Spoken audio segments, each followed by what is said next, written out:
Ole hey Baptist Church of Mizoram Sunday School Noya Senior A Zirlai te zong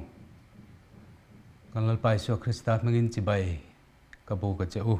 keni senior A te chuan voina kan zir tur chu zirlai somni pakhat na ko ran le chanchin thrashil ti kan zir do na chumi min kai roi tur tan chuan pathian thu thiang lim marka bung som paruk chang som pali atanga som pariat thi ilo cherang u tin chumi nu le a chuan cho an kil line som le pakhat te ne la nge ain lara a thole nuwa a mutu te thu chu an oi lo wangin an rin lo le an thin lung sak konga chuan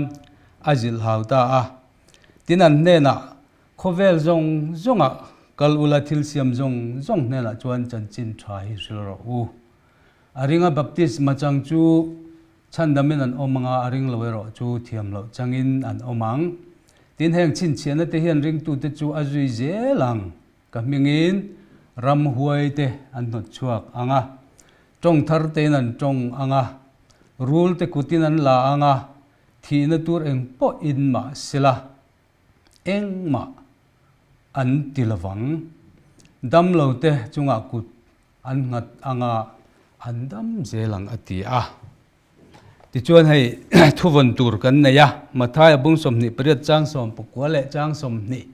chu ti chuan kal ula nam tinami zirtira te siam ula pale fa pale tharau chiang lim minga chuan baptist ula thu ka pek zong cheu pom turin zirtira u tin ngai teu kai kum khua in khovel top thleng pain in ne na kom zelang atia ti hi e kan thuvon ani ti chuan hei ko ran le chanchin thraril ti kan thu pui khan hei thum ha ruai e kan zirlai bu siam tu hian aron da a thuthlung lui huna Israel te pathian in a than chan anti hlotlin theilo pakhat chu midang te ne na pathian chanchin thrariat tir hi ni pathian Israel thar ko ran adin hian ko ranin ati nge tur chu chanchin thraril hi ni thuthlung thara hian chanchin thraril tura chiang taka thupek hi mun ruka kan muwa mathai bung somni priat chang som pakole somni te marka bung som paruk chang som pangale som priat thu te hi thupek ro pui anti thin he thupek ti hlotling tur hian ko ran chuan a thei top a chua a tulani voina hian pathian ngai poimo chanchin tha ril chung chang kan zir don ani chanchin tha ril chung chang a pathian ngai poimo kong thum aron siama pakhat na chuan chanchin thraril in nga na tiani a ring tu te ta na chanchin thraril in nga na bul pui ber chu kan pathian hi ania kan pathian hi chanchin thamin petu nia afapa lali suangai kan ta na ron pe in khovel ne na chanchin tha aron sila ring tu in chanchin tha chu sila ring lo te ne na apuan chua hian pathian na tho chu achun jom ve ti na lo ni chanchin thraril tur chon pathian in lali suwa atir angin ko ran te hi tir kan nia Johanna bung somni chang somni pakhata khan pain ke mitir angin nangni pokatir cheu hi atiani nam tinami te ne na hril turati kan nia mathai bung somni priat chang som pokwa kan muwa thil siam zong ne na po hril turati kan ni bok marka bung som pruk chang som panga a chuti chuan chanchin thraril in nga na chu pathian ania kan hril na tur chu khovela nam tin te ne na le pathian thil siam te ne na ani pandina chuan chanchin thraril chuan enge atum ber chanchin thraril tura thupek kan hmuwa te hian chanchin tha hrilin atum kong rangin atar langa marka ziaka atum ber kan hmu khai khom tu chu chanchin tha hril ro uti ania chu chuan atum chu ring lo te chandam ani mathai ziaka chuan chanchin tha hrilina ken tel kong thum aron tar langa kala zirtira baptist ani luka chuan sim na le sual ngai dam na thu sil turin ati a tin tir ko te thil tia chuan thu se tu ni na ania chu chuan a tum chu ni na le nun da na krista ta na din he na le ka a thu chuakin tran thata atana thi huama din nge na ni chu ti chuan chan chin tha shilin atum ber chu nun zia le tongka le thil tia la li suwa chan chin tha mi te hne na hlan chhon le chan dam na kong ko mu hi ani chu chuan ara chhuwa tur poimo tak mai chu mi hring le mi hring te inkara in rem na te mi hring le thil siam te inkara in rem na te khotlang ro rel na tha le pathian le mi hring inkara in rem na te a huam vekani pathum na chuan chan chin thril le pathian thu tiam chan chin thril tura pathianin min tir na hranga hian pathian thu tiam ro pui tak tak atel zela chung thu tiam te chu hei panga aron tar chuaka pakhat na chuan lali su om pui na thu tiam chan chin thril tu te hne na chuan kum khuwa in khovel top thleng poin an hne na om zel atiam ani mathai bung som ni priat chang som pokwa khang kan hmuwa tin pahni na chuan tharau thiang lim thil ti theina a thuam chan chin thril turin tharau thiang lim thil ti theina thuam lal i suan atiama tharau thiang lim chu ngak turin atiani luka bung som ni pali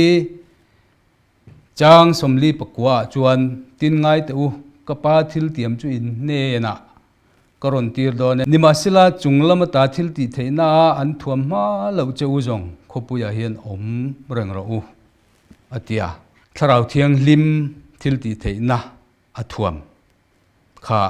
pati na aron da ani tin pathum na jon ram hoi te chunga thu nei na thu tiam aron ti le a chanchin thril hi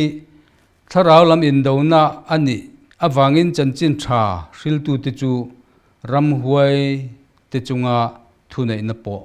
pek an ni tin palina chuan ti dam thei na thu tiam ania marka bung som paruk chang som pasari thua khan chanchin tha hi tharau lam chau ni lovin heleya kan tak satan po chanchin tha ani wanga dam lo te ti dam thei na thu tiam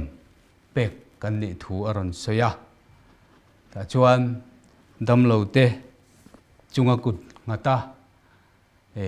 an dam zel tur thu marka bung som pruk khang kan moni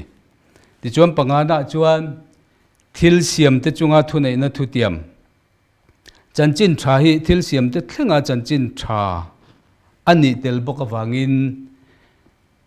chanchin thril tu te chu thil siam te chunga thu nei na tura thu tiam po pek ani hei atlang kom na a chuan ko ran lo din tan tira tanga voin thlengin ko ran na pui ber chu chanchin thril hi nia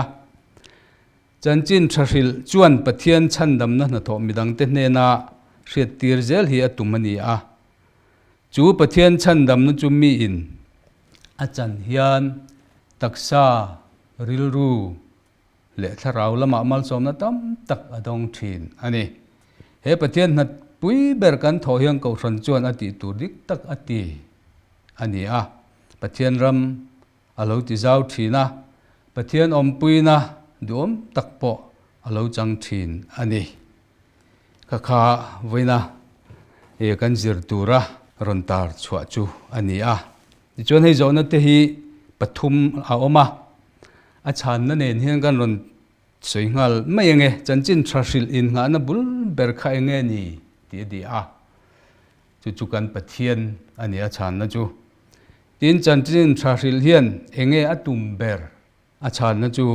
nun zia le tongka le thil ti a lali suwa chanchin thami te hne na hlan chhon le chan dam na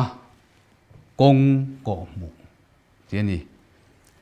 ti chuan pathum na chuan chanchin thril tu te hne na pathian thu tiam te kha eng tinge ti ni a ha kong nga kha ni chin khan kanon sei to a lali suwa ompuina thu tiam te tharau chiang lim thil ti theina thuam te ramhuai te chunga thu nei na thu tiam te damlo ti dam theina thu tiam te thil siam te chunga